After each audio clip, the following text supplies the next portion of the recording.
영국과 유럽을 제외한 국내 외교 공관이 없는 국가대원들은 지원에서 소외돼 어려움이 많았다고 하는데요. 이 소식을 접하고 직접 지원에 나선 사람들도 있었습니다.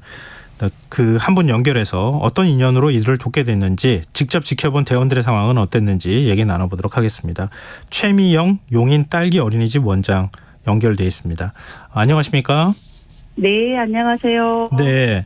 일단 원장님이 도왔던 잼버리 대원들은 어느 나라에서 온 대원들이었고 총 몇 명이나 됐습니까? 예, 저희가 도왔던 나라는 아프리카에서 온 나미비아 친구들인데요. 네.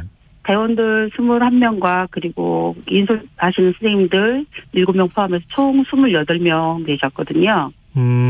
또 어떤 인연이 있으셨습니까? 아니면 어떤 사연을 접하고 난 다음에 도와야 되겠다 이렇게 생각하신 겁니까? 예, 저희가 그 나를 만나는 숲 사단법인을 통해서 네. 2019년도부터 나미비아를 돕고 있었어요. 네. 예, 그리고 저희는 저희 딸기 어린이집에서 학부모님들과 그 딸기 숲학교 친구들이 작년 2022년도 12월에 그 아프리카 나미비아 옹가라는 지역에 예. 오지마을에 이제 숙리치원을 건물을 저희가 지어줬어요. 네. 그 인연이 있었기 때문에 나미비아에서 이 잼버리에 왔다는 소식을 들었고, 그리고 이제 이 아이들이 많이 지원을 못 받고 있다는 말씀을 들었기 때문에 저희가 이제 전국에 있는 숙리천 원장님들이 나미비아를 그러면 돕자라고 해서 이제 그 부안에 있는 원장님들로부터 네. 시작이 되었지요. 근데 지금 나미비아 대원들이 어떤 어려움을 겪고 있다고 얘기를 들으셨어요? 저희 그 나를 만나는 숲에 있는 그 한광용 박사님이 영국에서 있는 BBC 방송을 통해서 영국 친구들이 먼저 이 잼버리를 떠날 수 있다라는 거를 들으셨나 봐요. 네네. 그래서 이제 그 실태가 그렇게 썩 바람직하지 않다라는 말씀을 들으시고, 나미비아는 지금 우리나라에 대사관이 없다 보니까 예. 일본에 있는 영사관을 통해서 이거를 한번 도와달라라는 말씀을 이제 전해 들은 거죠. 예. 그래서 저희가 이제 한국에 있는 원장님들이 나미비아랑 오랜 시간 동안 우리가 이 관계가 있었기 때문에 그러면 현장에 가서 한번 보자라고 해서 예. 이제 전라북도 가까운 군산 원장님들, 그다음에 거제에 있는 원장님들이 가서 이제 저희가 지난 금요일부터 이제 현장에 가서 보았더니 너무 이제 급식이 부실하다라고 해서 먹거리부터 일단은 주자라고 해서 이제 저희가 이제 시작이 되었죠. 가서 직접 보시니까 지금 급식이 부실하다 요거 한 가지만 얘기하셨는데 실제 상황은 어땠습니까? 일단은 학생들이었기 때문에 네. 그 활동량이 많고 그러다 보니까 일단은 먹거리가 조금 가장 컸던 것 같아요. 위생 부분도 있었고, 그리고 이제 우리가 텔레비전에서 많이 접했던 그런 부분들이 있었지만 네. 실질적으로 아이들이 활동하기에는 건강상 이런 문제가 가장 컸던 것 같아요. 근데 이제 네. 뭐 예를 들면 영국 대원들 같은 경우에는 영국의 외교관이 국내에 있으니까 그쪽을 통해 가지고 어떤 도움을 받을 수 있는 방법이 있었을 텐데 나미비아 대원들은 그럴 수도 없는 상황이었던 거 아니에요? 예, 그렇죠. 그러다 보니까 이제 영국 BBC 방송에서 이거를 접한 이제 그 박사님이 이 친구들은 우리나라에서 도움을 줄 수 있는 방법이 없고, 그리고 일본 영사관을 통해서 와야 되는 상황이다 보니까 영국 영사관에서 나미비아 친구들을 좀 이렇게 도왔으면 좋겠다, 현장에서 이걸 봤으면 좋겠다라는 연락을 받으신 거죠. 그러다 보니까 이제 다이렉트로 우리가 할 수 있는 방법은 한국에 있는 원장님들이 그곳에 가서 현황을 봤으면 좋겠다 생각을 했고, 전라북도에 가까운데 나를 만나는 숲을 통해서 숲교육을 받으신 숙리천 원장님들이 가서 실상을 보니 너무 이제 안타까운 거죠. 그래서 일단은 우리가 한번 먹거리 그들이 원하는 것들을 한번 보자라고 시작을 해서 지난 금요일부터 시작이 되는데, 이제 이게 처음 가서 보고 이 아이들이 먹는 걸 보다 보니까 우리나라에 지금 대사관이 없는 많은 나라들이 와 있잖아요. 예. 그 나라들이 이 친구들이 먹는 걸 너무 부러워한 거예요. 그래서 이 친구들한테 준 피자, 치킨들을 또 주변국에 있는 아이들한테 같이 나눠 먹게 된 거예요. 주변국이라면 어떤 나라입니까?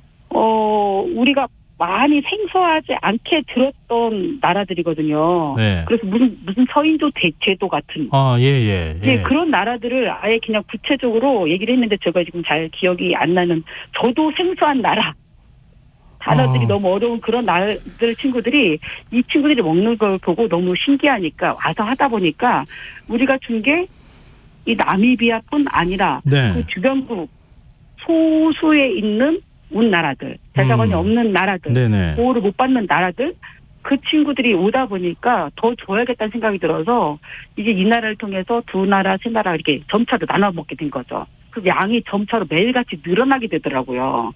그래서 저희가 이제 그 50여 명이 있는 카톡방이 있다 보니까 네네. 거기에 이제 오늘 갔다 왔더니 이렇더라. 근데 갔다 왔더니 옆에서 또 이렇게 도움을 요청하더라. 그래서 이제 점차로 이게 늘어나게 된 거예요, 이게. 근데 말씀 듣다 보니까 갑자기 두 가지가 생각나는데요. 네. 도움을 주겠다고 가려고 할 때 들여보내 네. 주던가요? 대회 네? 그 조직위 쪽에서 네. 와서 도와줘라라고 얘기를 하던가요? 그거는 제가 저 같은 경우는 그쪽을 다이렉트로 간 게 아니라 저는 2차적으로 이제 태풍 때문에 올라온 용인 네. 있는 원장이다 그쪽으로 보니까. 이동했을 때. 예. 근데 이런 어려움을 겪고 있다는 사실을 지자체나 정부 아니면 예. 조직위 쪽에 알리긴 하셨어요?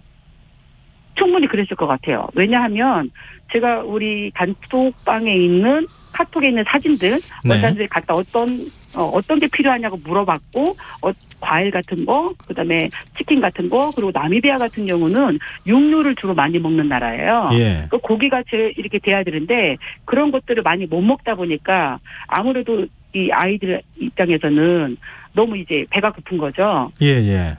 예. 그러다 보니까 아이들한테 있어서 정말 중요한 잼버리의 그런 정신도 중요하지만 네. 기본적으로 의식주는 첫 번째 제공돼야 될 내용들이잖아요. 예, 그렇죠. 예. 그런데 그 아이들이 원장님들이 가셔서 같이 나눠 먹고 주고 있는 사진들, 뒤 배경에 텐트 있는 사진들이 있는 걸 보니까 충분히 그 안에 들어가셨던 것 같아요. 차 있는데 이게 사실은 정부하고 그러니까 그 가장 네. 기본적으로는 조직위 차원에서 이런 네. 뒷받침을 다 해줬어야 되는 건데 네. 이렇게 가서 도와주지 않으면은 학생들이 오히려 배가 고프거나 아니면 음식을 제대로 먹지 못하는 이런 상황이었다는 게 네. 좀 믿기가 어려운데요. 네. 지금 어쨌든 이제 새만금에서 다 이동을 한 거잖아요. 네네네. 이동하고 난 다음에 여러 가지 지원 프로그램들이 있었던 거 아닙니까? 나미비아 대원들은 어떤 프로그램들을 소화했습니까? 저희가 그 명지대학교에 명지대학교에 온다는 소식을 지난 화요일 날 듣고 네. 저는 다 수도권으로 온다 그래서 서울 쪽으로 오는 줄 알았어요. 왜냐하면 다 서울로 간다고 생각을 했으니까. 예, 처음엔 그렇게 얘기가 예. 나왔었죠. 그랬는데 인터넷에 나와 있는 거를 보니까 용인 명지대일 것 같다는 생각이 든 거예요. 네. 그래서 명지대학교에 전화를 했어요. 행정실에. 혹시 너희들 여기 학교에 기숙사에 1380명이 온다 하는데 그중에 나미비아가 있냐라고 물었어요. 네. 명지대학교는 서울과 용인 캠퍼스가 두 군데가 있기 때문에 네. 그래서 너희들한테 그 명단이 있냐라고 하니까 자기네도 지금 급하게 이걸 연락을 받아서 어느 나라가 있는지 모르겠는데 가장 많은 아이들이 오는 게 독일이다. 근데 나머지는 모르겠다 이러시더라고요. 네. 그래서 제가 그럼 내가 가보겠다 그래서 직접 거기를 명지대를 갔어요. 예. 가서 보니까 독일 아이들이 막 들어오고 있더라고요. 예. 그때가 이제 2시 때였는데 요 나미비아 친구들은 6시 반에 도착을 했어요. 그래서 저희가 한 2시간 이상을 거기서 기다리면서 여기 나미비아 아이들이 오는구나라고 해서 이제 그 친구들을 맞이를 했죠. 그래서 저희가 이제 계속 카톡방을 통해서 이 아이들이 배고프다, 어려움이 있다는 걸 들었기 때문에 무엇을 먹고 싶냐라고 물었어요. 어떤 예. 걸 내가 준비해 주면 좋겠냐. 예. 그랬더니 첫 번째 과일, 그다음에 이렇게 빵 종류, 예. 그리고 학생들이다 보니까 맛있는 음료수 예. 이런 것들을 먹고 싶다 얘기를 해서 그래서 이제 인근에 있는 마트 가서 이제 사다가 주었죠. 그런 모습 보시고 어떤 생각 드셨습니까? 저는 너무나 미안하지만 이제 엄마로서 네. 교육자 이기 이전에 엄마로서 이 아이들이 그렇게 배가 고팠다는 게 너무 슬펐고 뭐 잼버리도 좋고 다 뭐 이렇게 그런 경험도 다 좋은데 네. 기본적으로 삶을 살면서 먹어야 되는 건 첫 번째잖아요. 예. 청소년들이고. 네. 근데 아이들이 제가 사갖고 와서 전해줄 시간이 8시 10분이었어요. 그래서 그때 그 안에 이제 제공돼 있는 걸 뭘 먹었냐고 물어봤어요. 네. 적어도 밤 8시에는 누군가는 뭘 먹어야 되잖아요. 그렇죠. 근데 뭐라 예. 얘기했냐면 nothing. 아무것도 먹지 않았다. 이게 이게 너가 준비한 이 선물이 이제 우리가 먹을 저녁이다라고 얘기하더라고요. 그 새만금부터 올라오면서 어떤 걸 먹었는지는 모르겠어요. 근데 적어도 간식 이전에 우리가 아침, 점심, 저녁이라고 하는 그 저녁은 일반적인 사람들이 8시에 먹어야 되잖아요. 8시 이전에는. 네네. 네, 근데 당신이 사오신 요걸로 우리는 먹는다. 근데 어떤 과일을 먹고 싶냐고 그랬더니 바나나를 먹고 싶다더라고요. 네네. 그래서 바나나, 우리나라 과일 중에 이제 귤, 포도, 복숭아, 자두 이런 걸 사다 주고 어린 학생들이 너무 더웠기 때문에 이제 아이스크림 사다 줬더니 너무 이걸 감사해 하고 고마워하고 그리고 너무 아주 눈이 반짝반짝 빛나는데 예. 전 너무 그때 충격을 받았어요. 이게 텔레비전에서 보는 이게 사실이었구나. 이게 그냥 자극적인 것만 있는 것이 이렇게 보도되는 게 아니라 이 아이들이 이러고 살았구나라고 생각을 하니까 너무 일단은 미안한 마음이 들고 그리고 뭔가 더 알겠습니다. 해줘야겠다는 생각이 들고 이렇게 마음 들더라고요. 원장님 지금 네. 그 과정들을 겪고 난 다음에 오늘 이제 케이팝 콘서트까지 봤을 거 아니겠습니까? 네네네네. 그 과정에서 그 대원들이 좀 얼굴도 밝아지고 변화하는 모습도 너무 있었습니까? 좋았죠. 네. 너무너무 좋았죠. 왜냐하면 제가 물었어요. 아프리카 저 나미비아 한 번도 가본 적이 없는데 너무 더운 나라잖아요. 네. 그래서 이 정도 더위는 충분히 아무렇지도 않을 거라 상상을 했어요. 너희들 근데 여기 용인에 왔는데 잼버리에서 있지 않고 여기 왔는데 어떠냐고 물었더니 뭐라 말하냐면 여긴 너무 습하다. 아프리카는 더워도 이렇게 습하지 않는데 이 습한 걸 견딜 수가 없고 그늘이 없어서 너무 힘들었는데 알겠습니다. 여기 용인에는 너무 시원하다. 원장님 너무 지금 좋다 그러시더라고요. 저희가 더 많은 얘기를 좀 듣고 싶은데요. 시간이 다 마무리가 돼야 될 시간입니다. 그동안에 우리 국민들 대신해서 이 친구들, 대원들 도와주셔서 너무 감사하다 이런 말씀 드리고요. 오늘 말씀 여기까지 듣겠습니다. 고맙습니다. 네, 감사합니다. 수고하십시오. 예, 지금까지 최미영 용인 딸기 어린이집 원장이었습니다.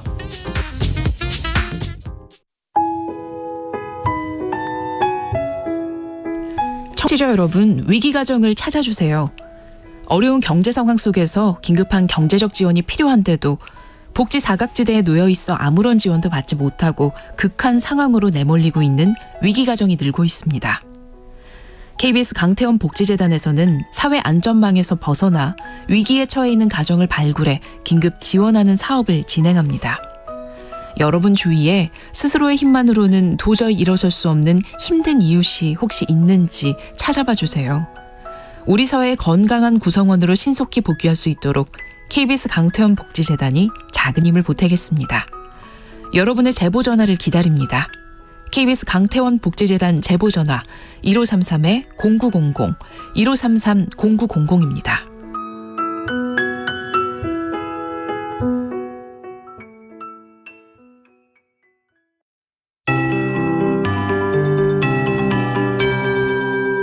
KBS 58분 날씨. 지금 중서부 지방과 호남, 경북 서부 내륙 지역에서 비가 약하게 내리거나 빗방울 떨어지는 곳이 있습니다. 수도권과 영서 중북부, 충남 북부는 내일 오후까지 비가 더 내리겠고 빗방울 떨어지는 곳도 있겠습니다. 오후에는 영서 남부와 충남 북부, 충북 북부, 경북 북부, 제주에서 소나기가 내리는 곳이 있겠습니다. 비와 소나기 예상 강수량 5에서 40mm입니다. 모레는 전국적으로 가끔 구름 많은 가운데 오후에 충청도와 남부지방에서 소나기가 내리겠습니다. 오늘 강원 동해안과 일부 전남 경상권에 다시 폭염특보가 발표됐고 내일은 충청도와 남부지방, 모레는 전국에서 체감온도가 33도 이상 올라 폭염특보가 확대될 가능성이 높습니다.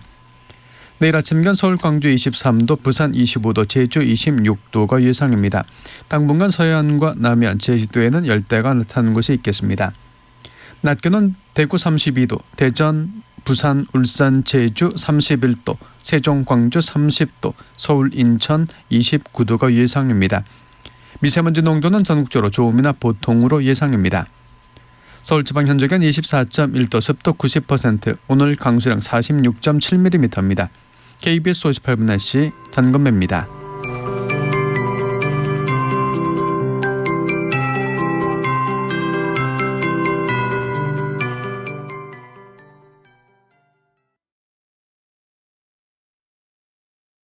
정성을 다하는 국민의 방송 KBS가 11시를 알려드립니다.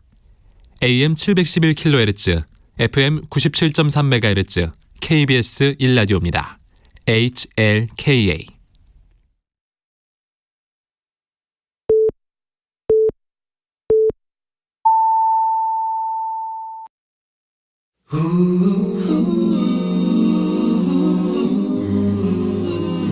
이 밤 그냥 보내긴 아쉬우니까요.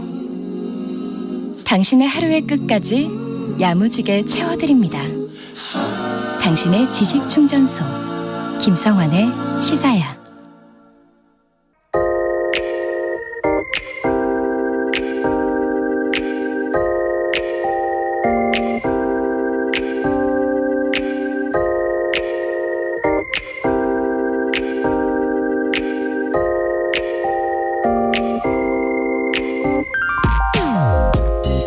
지난해 드라마 우영우 인기가 치솟으면서 고래 생태에 대한 관심이 커지는 일이 있었습니다.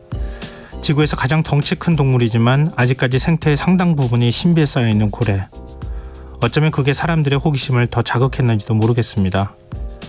이후 시간이 흐르면서 고래에 대한 관심이 시들해질 무렵이던 얼마 전 후쿠시마 오염수 해양 투기 저지를 위한 헌법소원 청구인단에 고래가 이름을 올렸다는 소식을 접했습니다.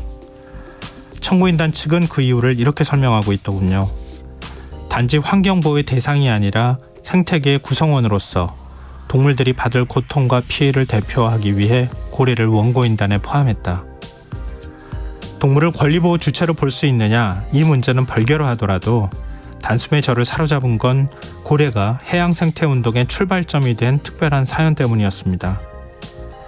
1971년 8월 과학저널 사이언스에 실린 혹등고래의 노래란 제목의 논문은 전 세계를 들썩이게 했습니다.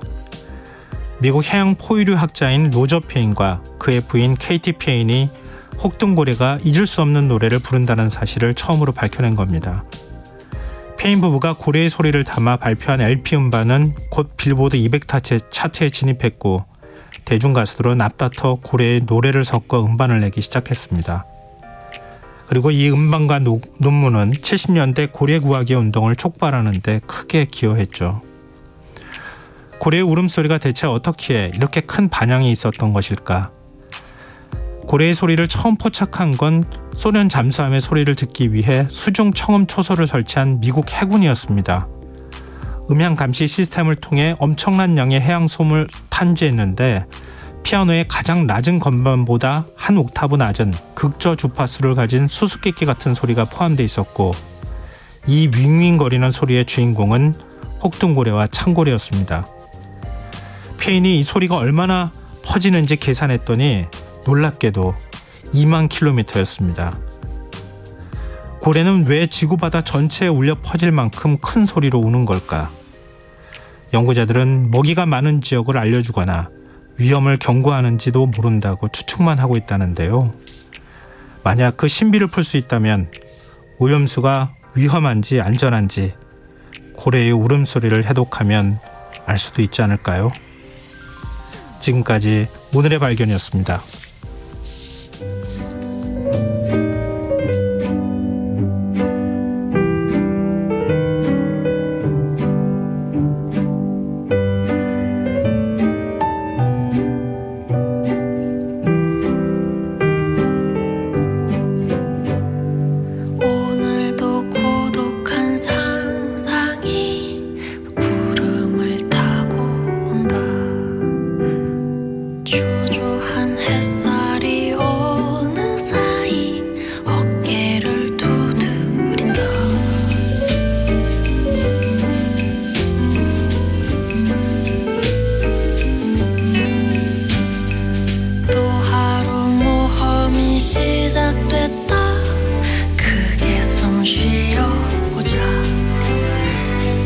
내 마음 신호가 꺼지지